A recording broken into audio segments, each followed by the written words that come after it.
ശ്രീനിവാസൻ എന്ന ചലച്ചിത്രകാരൻ മനുഷ്യനുള്ളിടത്തോളം കാലം നിലനിൽക്കുമെന്ന് കരുതാനാണ് എനിക്ക് ഇഷ്ടം. കാരണം ഭൗതികമായിട്ട് അദ്ദേഹത്തിന്റെ ശരീരം ഇല്ലാതാകാം, പക്ഷെ അദ്ദേഹം പറഞ്ഞു വെച്ച വാക്കുകളും പറഞ്ഞ വാചകങ്ങളും ചെയ്ത സിനിമകളും എല്ലാം ലോകമുള്ളിടത്തോളം കാലം നിലനിൽക്കുമെന്നാണ്. മനുഷ്യനുള്ളിടത്തോളം കാലം നിലനിൽക്കുക മനുഷ്യന്റെ ജീവിതമാണ് അദ്ദേഹം പറഞ്ഞിട്ടുള്ളത്. മലയാളികൾ ഉള്ളിടത്തോളം കാലം അദ്ദേഹത്തെ മറക്കില്ല എന്നാണ് ഇന്ന് നടൻ ശ്രീനിവാസന്റെ മരണത്തിനോടനുബന്ധിച്ച് ഓരോ പ്രേക്ഷകരും മറുപടിയായിട്ട് പറയുന്നത്. അദ്ദേഹത്തിന്റെ വിടവാങ്ങൽ അതിന്റെ ഞെട്ടലിൽ തന്നെയാണ് കേരളം ഒന്നടങ്കം. കാരണം ഒരു സാധാരണക്കാരന്റെ ജീവിതത്തെ എത്രമാത്രം മനോഹരമാക്കി അവതരിപ്പിക്കാൻ സാധിക്കുമോ അത്രയും മനോഹരമാക്കി അവതരിപ്പിച്ച ഒരു കലാകാരനാണ് ശ്രീനിവാസൻ. ഏറെ നാളായി ചികിത്സയിൽ കഴിയുന്ന അദ്ദേഹം ഇന്ന് ഈ ലോകത്തോടടക്കം വിടവാങ്ങിയിരിക്കുകയാണ്. എറണാകുളത്താണ് അദ്ദേഹത്തിന്റെ ഭൗതിക ശരീരമുള്ളത്. പൊതുദർശനം അടക്കമുള്ള കാര്യങ്ങൾ നടക്കാൻ പോകുന്നു എന്നുള്ളതാണ് വിവരം. എന്തായാലും വളരെ വൈകാരികമായിട്ടുള്ള പ്രതികരണമാണ് അദ്ദേഹത്തിന്റെ മരണവുമായി ബന്ധപ്പെട്ട ഇപ്പോൾ ഓരോ കലാകാരന്മാരും നൽകിക്കൊണ്ടിരിക്കുന്നത്. കാരണം അത്രമാത്രം സ്വാധീനം ചെലുത്തിയിട്ടുള്ള മലയാള സിനിമയെ മറ്റൊരു തലത്തിലേക്ക് കൊണ്ടുവരാൻ സാധിച്ചിട്ടുള്ള ഒരു വ്യക്തി തന്നെയാണ് ശ്രീനിവാസൻ. അതായത് 200-ലധികം സിനിമകളാണ് അദ്ദേഹം പല വിധത്തിൽ അഭിനയിച്ച് തകർത്തിട്ടുള്ളത് എന്നുള്ളതാണ്. ഒരു സംവിധായകനാകട്ടെ, ഒരു തിരക്കഥാകൃത്താകട്ടെ, ഒരു കഥാകൃത്താകട്ടെ, ഒരു അഭിനേതാവട്ടെ, ഈ എല്ലാ സ്റ്റേജുകളിലും അദ്ദേഹത്തിന്റെ കഴിവുകൾ അദ്ദേഹം കൃത്യമായിട്ട് അവതരിപ്പിച്ചു എന്നുള്ളതാണ്. ലോകത്ത് തന്നെ മലയാള സിനിമയുടെ ശ്രദ്ധാകേന്ദ്രമാക്കി മാറ്റാൻ ഏറ്റവും പ്രധാനപ്പെട്ട ഒരാളായിട്ട് നിന്നത് നടൻ ശ്രീനിവാസൻ തന്നെയാണ്.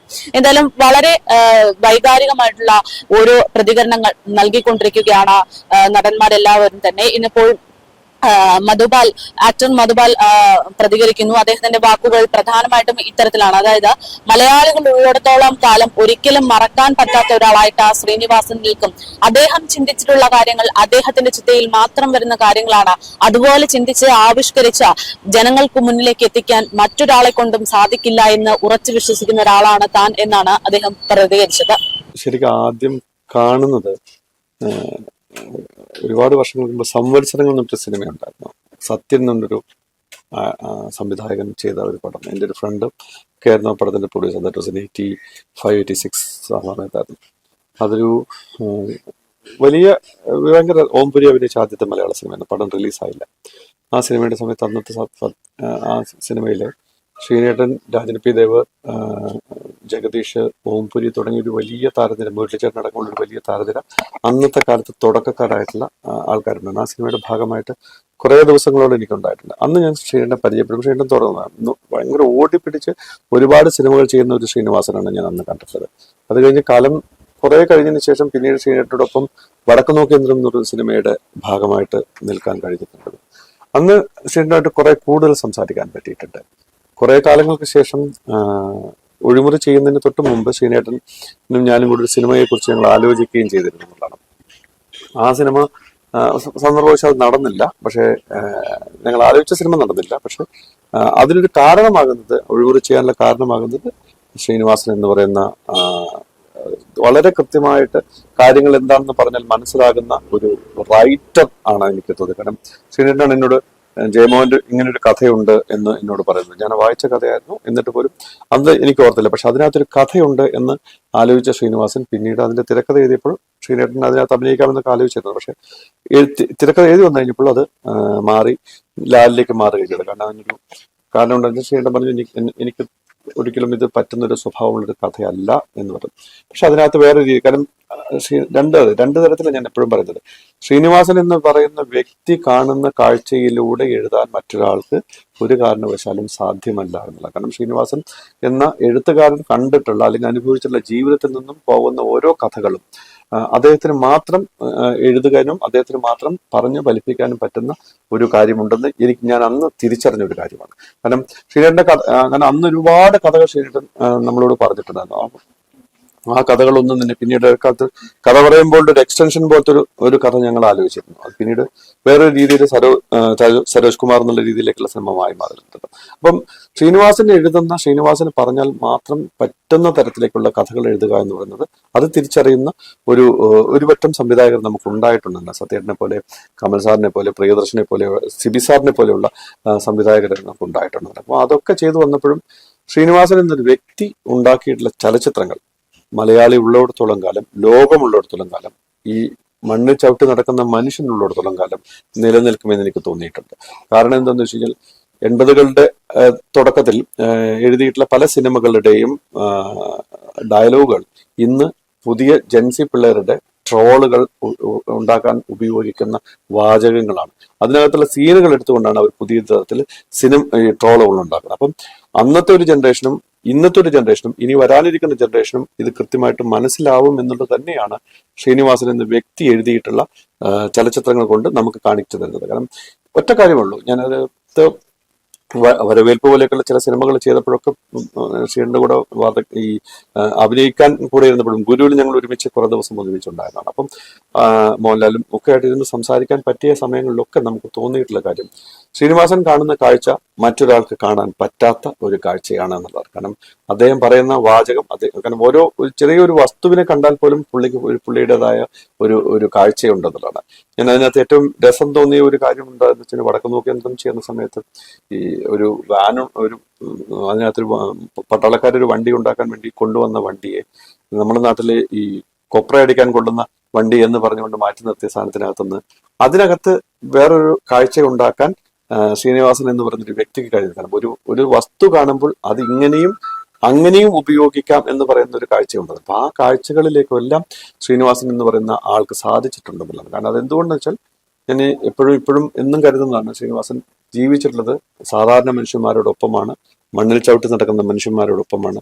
അവരുടെ കഥകൾ പറയാനും അത് എഴുതാനും അത് സിനിമയാക്കി മാറ്റാനും ശ്രീനിവാസനെ പോലെ ഒരു വ്യക്തിക്ക് മാത്രം കഴിയുന്ന ഒരു കാഴ്ചയാണ്. അത് ഒരു സാധാരണ ഇപ്പൊ പറയുക എല്ലാ എഴുത്തുകാർക്കും എല്ലാ കാര്യങ്ങളും ചെയ്യാൻ പറ്റുമെന്ന് എനിക്ക് തോന്നുന്നില്ല. പക്ഷെ ഓരോ എഴുത്തുകാരനും നിന്നും വേറിട്ട് നിൽക്കുന്നത്, അയാളുടെ മൗലികമായിട്ട് അയാൾ മാറി നിൽക്കുന്നത് അയാൾ കാണുന്ന കാഴ്ചകൾ തന്നെയാണ്, അയാളുടെ അനുഭവങ്ങൾ തന്നെയാണ്. അത് ശ്രീനിവാസൻ എന്ന വ്യക്തിക്കുണ്ട്. അതുകൊണ്ട് തന്നെ ശ്രീനിവാസൻ എന്ന ചലച്ചിത്രകാരൻ മനുഷ്യനുള്ളിടത്തോളം കാലം നിലനിൽക്കുമെന്നും കരുതാനാണ് എനിക്ക് ഇഷ്ടം. കാരണം ഭൗതികമായിട്ട് അദ്ദേഹത്തിന്റെ ശരീരം ഇല്ലാതാകാം, പക്ഷെ അദ്ദേഹം പറഞ്ഞു വെച്ച വാക്കുകളും പറഞ്ഞ വാചകങ്ങളും ചെയ്ത സിനിമകളും എല്ലാം ലോകമുള്ളിടത്തോളം കാലം നിലനിൽക്കുമെന്നാണ്, മനുഷ്യനുള്ളിടത്തോളം കാലം നിലനിൽക്കുന്നത്. മനുഷ്യന്റെ ജീവിതമാണ് അദ്ദേഹം പറഞ്ഞിട്ടുള്ളത്. കുറിക്കൊള്ളുന്ന മറുപടികൾ തന്നെയാണ് നടൻ ശ്രീനിവാസനെ മറ്റു കലാകാരന്മാരിൽ നിന്ന് എപ്പോഴും വ്യത്യസ്തമാക്കാറുള്ളത്.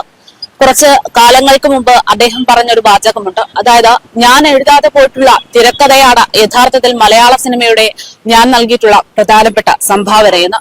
അതായത്, ആദ്യം എന്തുകൊണ്ടാണ് അദ്ദേഹം അങ്ങനെ ഒരു പ്രസ്താവന നടത്തിയതെന്ന് ചിന്തിക്കാൻ സാഹചര്യം ഒരുക്കുമെങ്കിലും അവിടെ ഉണ്ടാകുന്ന ആശയങ്ങൾ വളരെ വ്യക്തം തന്നെയാണ്. പലപ്പോഴും നമ്മുടെ സമൂഹത്തിൽ ഉണ്ടാകുന്ന പ്രധാനപ്പെട്ട വിഷയങ്ങളെ അത് ആവിഷ്കാര സ്വാതന്ത്ര്യം ഉപയോഗിച്ചുകൊണ്ട് ഹാസ്യരൂപേണ അവതരിപ്പിച്ച് ജനങ്ങൾക്കിടയിൽ ഒരു ബോധം ഉണ്ടാക്കാനുള്ള സാഹചര്യങ്ങൾ ഒരുക്കിയിട്ടുള്ള ഏറ്റവും പ്രധാനപ്പെട്ട വ്യക്തി തന്നെയാണ് മലയാള സിനിമയിലെ എന്നത്തെയും ഓർമ്മകളായി മാറിയിരിക്കുന്ന ശ്രീനിവാസൻ എന്നുള്ളതാണ്. എന്തായാലും വളരെ വൈകാരികമായിട്ടുള്ള നിമിഷങ്ങളിലൂടെയാണ് ഇന്ന് കടന്നു പോകുന്നത്. ഏറെ നാളായി ചികിത്സയിലായിരുന്ന അദ്ദേഹം ഇന്ന് മരണപ്പെട്ടിരിക്കുകയാണ്. എറണാകുളത്ത് തൃപ്പൂണിത്തുറയിലാണ് അദ്ദേഹം ഇപ്പോൾ ഉള്ളത്. അദ്ദേഹത്തിന്റെ ഭൗതിക ശരീരം ഇപ്പോഴുള്ളത് അവിടെ മക്കൾ ഉൾപ്പെടെയുള്ള എല്ലാവരും തന്നെ വന്നുകൊണ്ടിരിക്കുകയാണ്. അവിടെ സംസ്കാരമൊക്കെ പ്രദർശനമൊക്കെ ഉണ്ടാകും. അതിനുശേഷമായിരിക്കും സംസ്കാര ചടങ്ങുകൾ എന്നുള്ളതാണ് വിവരം. നടൻ മോഹൻലാൽ ഉൾപ്പെടെ മമ്മൂട്ടി ഉൾപ്പെടെ എല്ലാവരും വളരെ വൈകാരികമായിട്ട് പ്രതികരണങ്ങൾ നടത്തിക്കൊണ്ടിരിക്കുന്നു. ഇന്നിപ്പോൾ നടി ഉർവശി പറഞ്ഞിരിക്കുന്ന ഒരു കാര്യമുണ്ട്. അദ്ദേഹത്തിന് വയ്യായിരുന്നു എന്ന് കണ്ടപ്പോൾ പലപ്പോഴും ഞാൻ ആഗ്രഹിച്ചിരുന്നത് തിരിച്ചു വരും എന്നുള്ള ഒരു കാര്യം തന്നെയായിരുന്നു. ഈ മരണ വാർത്ത അത് വളരെ അപ്രതീക്ഷിതമായിരുന്നെന്നും ഒരിക്കലും പ്രതീക്ഷിക്കാത്ത ഒരു വാർത്ത തന്നെയായി ഇത് മാറുന്നുവെന്നും നടി ഉർവശി പറയുന്നു. രോഗങ്ങളെല്ലാം മാറി ആരോഗ്യം മെച്ചപ്പെട്ടതിനു ശേഷം തിരികെ സിനിമയിലേക്ക് വരും എന്നുള്ള പ്രതീക്ഷയിൽ കാത്തിരിക്കുകയാണ് ഈ ഒരു മരണ വാർത്ത എത്തിയത് എന്നുള്ളതാണ് നടി ഉർവശി ഇന്ന് പ്രതികരിച്ചത്. അതേസമയത്ത് നടൻ മമ്മൂട്ടിക്കടക്കം ശബ്ദമടക്കം നൽകിയിട്ടുള്ള ആ ഒരു അതുല്യ പ്രതിഭ മലയാള സിനിമയിലെ പ്രധാനപ്പെട്ട എല്ലാ വേഷങ്ങളും ഏതൊക്കെ ജോണറിലുണ്ടോ ആ തരത്തിലൊക്കെ എല്ലാ തരത്തിലും സിനിമകളെ കൈകാര്യം ചെയ്യുകയും അഭിനയിച്ച് പൊലിപ്പിക്കുകയും ചെയ്തിട്ടുള്ള ഒരു പ്രധാനപ്പെട്ട നടനാണ് ഇന്ന് മലയാള സിനിമാ ലോകത്തോട് വിട പറഞ്ഞിരിക്കുന്നത്. വളരെ അധികം കാലമായിട്ട് ചികിത്സയിലായിരുന്ന അദ്ദേഹത്തിന്റെ ഒരു തിരിച്ചുവരവിന് കേട്ട് കാത്തിരിക്കുന്ന പ്രേക്ഷകർക്ക് വലിയ നിരാശ നൽകിക്കൊണ്ടുള്ള ഒരു വിടവാങ്ങൽ തന്നെയാണ് ഇപ്പോഴുണ്ടായിരിക്കുന്നത് എന്നുള്ളതാണ്. കേരളത്തിലെ സാധാരണക്കാരന്റെ പ്രശ്നങ്ങളെ വളരെ മനോഹരമായിട്ട് ചിത്രീകരിക്കാൻ അല്ലെങ്കിൽ അഭിനയമാണോ ജീവിതമാണോ എന്നടക്കം സംശയിക്കുന്ന തരത്തിൽ അവതരിപ്പിക്കാൻ സാധിച്ചിട്ടുള്ള ഒരു നടൻ തന്നെയാണ് ശ്രീനിവാസൻ. അദ്ദേഹത്തിന്റെ ഓരോ കഥകൾക്കും ചിരിക്കാനും ചിന്തിക്കാനും ഏറെയുള്ള തന്തുകളുണ്ട്. പലപ്പോഴും ചിരിപ്പിച്ചുകൊണ്ട് ചിന്തിപ്പിക്കുന്ന മനുഷ്യനാണ് നടൻ ശ്രീനിവാസൻ. രാഷ്ട്രീയപരമായിട്ടാണെങ്കിലും ഏത് വിഷയത്തിലും കൃത്യമായിട്ടുള്ള നിലപാട് അറിയിക്കുന്ന ശ്രീനിവാസന്റെ പ്രതികരണങ്ങൾ പലപ്പോഴും സമൂഹ മാധ്യമങ്ങളിൽ വൈറലാകാറുണ്ട്. കണ്ണൂരിൽ നിന്ന് 1977 സിനിമാ ലോകത്തേക്ക് ചുവടുവെച്ച നടൻ ശ്രീനിവാസൻ ഇന്ന് 2025 ഡിസംബറിൽ ഈ ലോകത്തോട് വിട പറയുന്നു എങ്കിലും ഇനിയും അദ്ദേഹത്തിന്റെ ഓർമ്മകൾ, അദ്ദേഹം ചെയ്തു വെച്ചിരിക്കുന്ന സിനിമകൾ, അദ്ദേഹം ചെയ്തു വെച്ചിരിക്കുന്ന കഥാപാത്രങ്ങൾ അത് ഓരോ മലയാളികളിലൂടെയും ജീവിക്കും എന്നത് ഉറപ്പാണ്. കാരണം ഇന്ന് ജെൻസി പിള്ളേരിലേക്കടക്കം പലപ്പോഴും ട്രോളുകൾ ഉണ്ടാക്കാനടക്കം ഉപയോഗിക്കപ്പെടുന്ന പ്രധാനപ്പെട്ട ഡയലോഗുകൾ, പ്രധാനപ്പെട്ട സീനുകൾ അതൊക്കെ തന്നെ ശ്രീനിവാസൻ അലങ്കരിച്ചു വെച്ചിരിക്കുന്നതാണ് എന്നുള്ളതാണ്. എന്തായാലും മലയാള സിനിമയുടെ തീരാ നഷ്ടമായിട്ടുള്ള ശ്രീനിവാസന് വിട.